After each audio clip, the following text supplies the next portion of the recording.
Hello everyone. It's been quite a while since I've posted on my channel.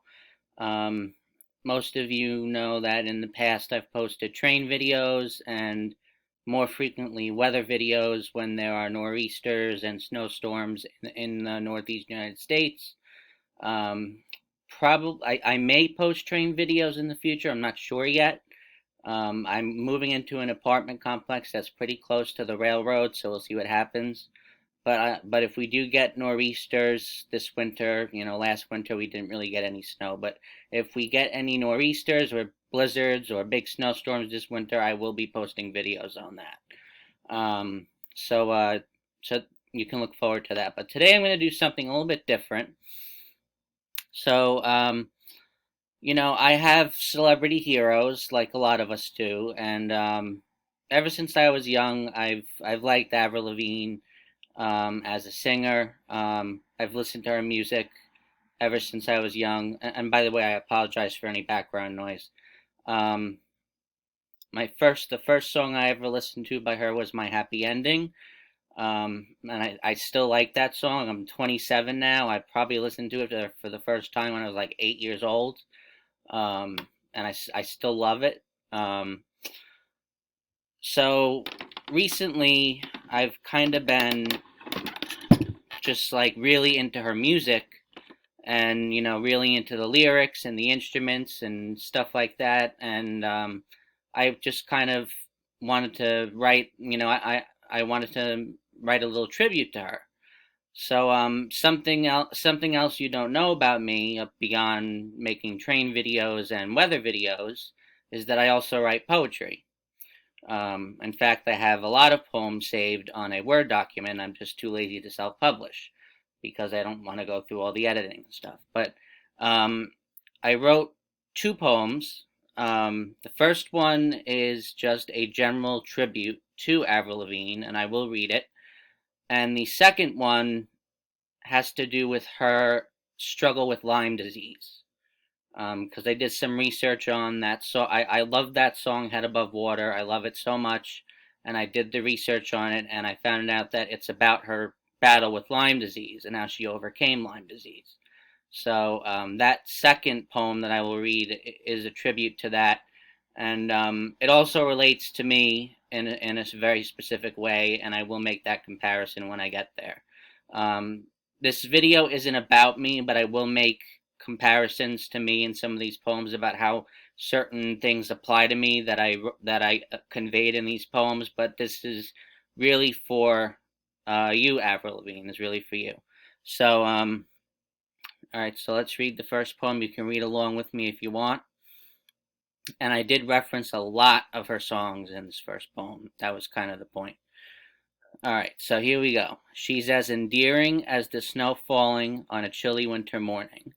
Her beautiful hair and stunning eyes are utterly adorning the serene nature of the dark blue sky. With her, I feel like I could literally fly. She's kept her head above water through Lyme disease. She's held it together as she watched her grandfather slip away. She's been through so many personal battles, but she's super tough, and she doesn't mind getting rough. She doesn't let people tell her what to do, and she's not afraid to tell people to bite her if they rub her the wrong way. But she's also very deep, very emotional. She knows what it feels like to love. She knows what it feels like to lose love. She knows what it feels like to not have a happy ending, or to feel like she's suffocating when someone's gone. She gets right to the core of love and all the other emotions associated with it. She also knows, that should say sadness, not depression. She also knows sadness. She knows emptiness. She knows what it feels like to be alone and be completely lost without direction. We've all been there, but she expresses it beautifully, and somehow she does so happily. She loves what she does. She really, I'm going to say that again. She loves what she does. She sings and plays multiple instruments. She's fiercely confident. She's probably performed in multiple continents. She's super talented, multifaceted, multidimensional, very passionate, and she's good at what she does. These are all the reasons I love Avril Lavigne. It's a damn cold night trying to figure out this life. Won't you take me by the hand, take me somewhere new? I don't know who you are, but I'm with you. Okay. So there's a couple things I want to point out here. So um, the reason I said that this line here, she also knows depression. I originally wrote depression there, but she explained in one of her interviews that she's never been diagnosed with depression. So I changed it to sadness instead of depression, but I guess it didn't show up in this edit.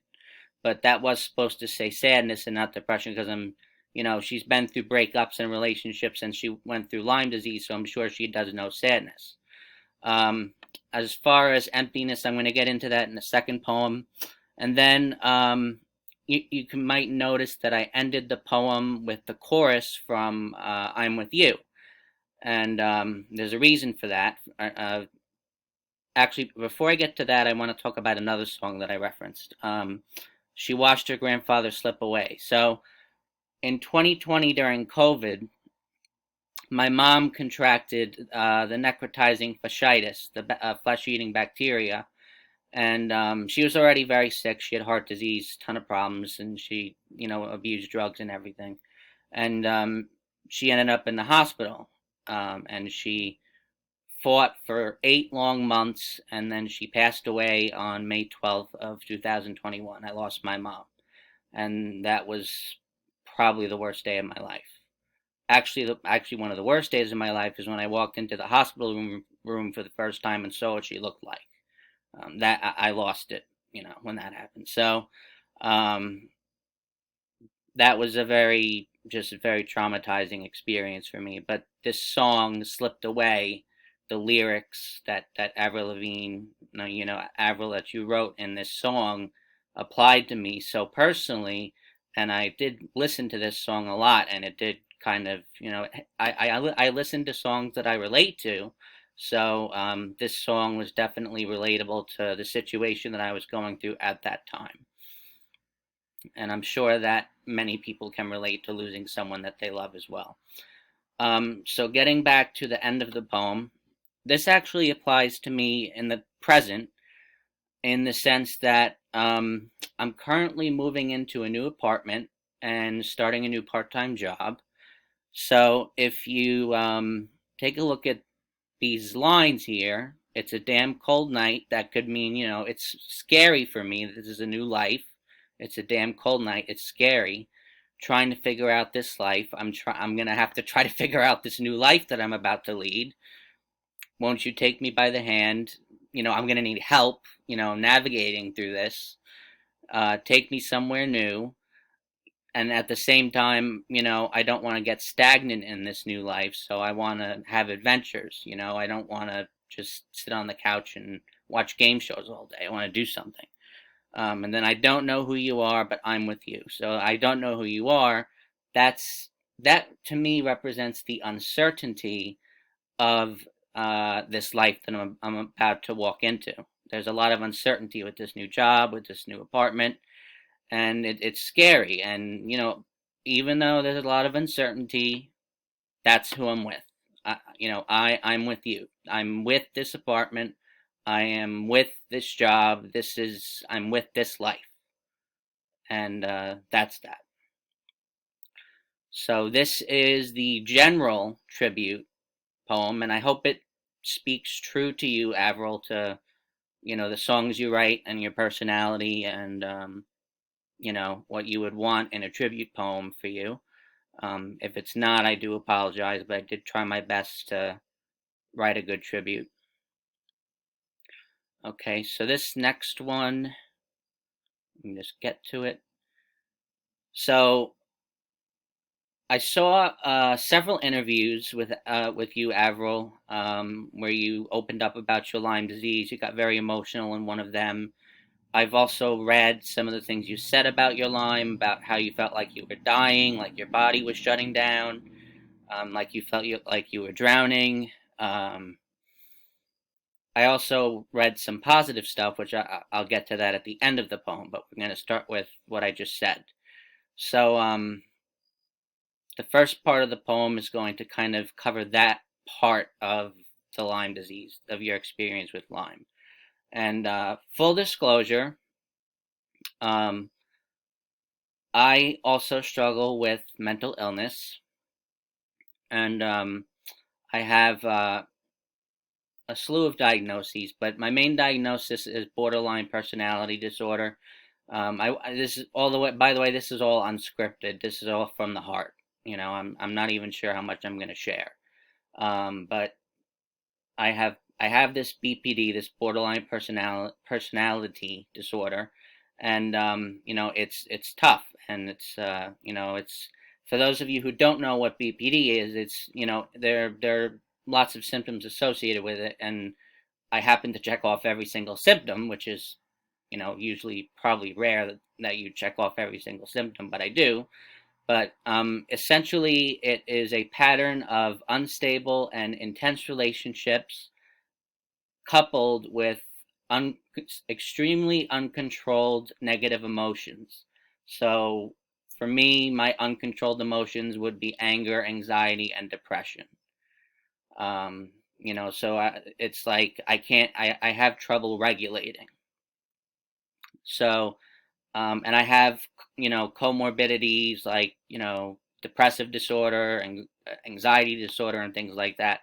So I tried to take that dichotomy of your experience with Lyme, Avril, of the things you said in those interviews and what you said in what I read in those articles, and sort of combine it with my experience with these mental illnesses to create this poem. Okay, and I do just want to caution it is a pretty dark poem to start, but just bear with me just till the very end. It does get better. Okay, so it's called Feeling Like I'm Dying, and obviously that's for a reason. So it goes like this. I feel like I'm suffocating. My lungs are about to explode, but I also feel like I'm imploding. I'm going down this foggy, winding road, especially recently. All this misery and strife. It puts an enormous amount of pressure on me, like a big bowling ball that's on top of my shoulders but can't actually see. It's like I've been drowning and clinging for dear life, then decided to finally let go and allow my final moments to be precisely concise. It's like I have just been in a huge car wreck, and my physical condition, no need at all to check. Suddenly I start to feel bitterly cold, yet I'm burning up at the same time, as if I have both frostbite and heat stroke, and then my body begins to expel plumes of black smoke. I can't take this pain that much longer. Simply tolerating it won't make me any stronger. My disease has taken over me and left me alone, depressed, and empty. I'm all on my own. The very last star has finally shone, and I think my fate is finally sealed. There's a large butcher knife sitting in front of me. It has the words disease and emptiness etched onto it. I'm so close to death. I'm only seconds away from my very last breath. Do I do it? Do I give up? Is this the only way out? No. No, it is not. I'm so much better than that. I have way more confidence and self-respect than that. I can't just throw it all away because of a stupid illness and some negative emotions. Even though there is no magic potion, I'm going to muster all my strength and get right back out there. And maybe my story will inspire someone else somewhere. I'm going to simply do what I do best. And the rest? Well, let's see where the great sea of life takes me. Hopefully, I'll be able to completely avoid the dark, murky waters of uncertainty. So, a few things to point out about this poem is that the song that you wrote, Avril, Head Above Water, which is about your struggle with Lyme disease, I did mention drowning in this poem specifically because of that song. I thought that was very appropriate. So that's that. And then, I get very, I guess, grotesque in my poetry sometimes. I bring weapons in and things like that because I like my poetry to be very dark, because that's often how I feel. So that's kind of where the large butcher knife came from, but that doesn't necessarily mean the large butcher knife represents death. It could just mean giving up. and in this poem, it kind of does mean just giving up. So in terms of the words that are etched on the butcher's knife, disease, for you, Avril, that's your Lyme. For me, that's my personality disorder. And then for the word emptiness, for you, Avril, and this is just a guess, I'm not saying this is how you felt, this is just a guess, but while you were sick with Lyme, you were not on stage performing, you were not singing, you were not doing your thing. And, I think that performing and singing is a part of you. And while you were ill, that part of you was not there to some degree. So that probably could have made you feel empty on the inside. At least that's just a prediction of mine. Again, if I'm inaccurate, I do apologize, but that was where I was going with that. And then for me, emptiness is actually a symptom of borderline. So I feel empty almost on a daily basis. So that's how it applies to me. And then so then at the end here, I'm going to just, again, full disclosure, a lot of my poems do not end happy, because again, I'm not always in a good mood. But I wanted to stay true to Avril Lavigne's recovery. And she had a full recovery. She's performing again. And I remember I watched 2 interviews where she said that she feels like she's getting a second chance at life, and how she is now appreciating the small things more than before. And I loved both of those things that she said. So I wanted to write an ending to this poem that stayed true to her personality and her recovery and those things that she said in those interviews. So that's where this ending comes from. In the tribute poem, I mentioned she has a lot of confidence and self-respect. She has a lot of courage and a lot of strength. And so that's how it ended. That's what this is all about. So that's why it ended that way. And that's it. Those are the 2 poems. I don't know if I'm ever going to make a video like this again, but we'll see. I'll probably stick to weather videos after this. So, I don't know if a video like this is going to go viral. I'd rather it not. I'm not a person that likes... I like to be the center of attention, within my family and within my close circle of friends, but not like in the whole world. So I would prefer that this video not go viral. If it does, whatever, nobody knows who the hell I am, so it doesn't really matter. I'm probably not going to watch the news for 6 months in case it pops up on the news. But that's it. And if you see this, Avril, I do hope that that you appreciated the poems that I wrote. I hope that they applied to you nicely. I'm glad that you were... I'm very late with this because she had this years ago, but I'm glad that you recovered and that you're still singing. And I love you to pieces, whatever that means. So that's it. All right, thanks everyone. And yeah, as far as Hurricane Lee goes, I could talk about Hurricane Lee. I haven't taken a tropical meteorology class yet, so I'm not really adept at forecasting hurricanes. But there's still a lot of uncertainty as to the strength and as to where it's going to go. But it probably is going to be a close call for the northeast coast, at least according to the deterministic models that I've been looking at. But I don't know in terms of the strength what it's going to be like. I don't think it's going to be that big of a deal personally, but I could be wrong. So anyway, again, love you guys. Love you, Avril Lavigne, and take care.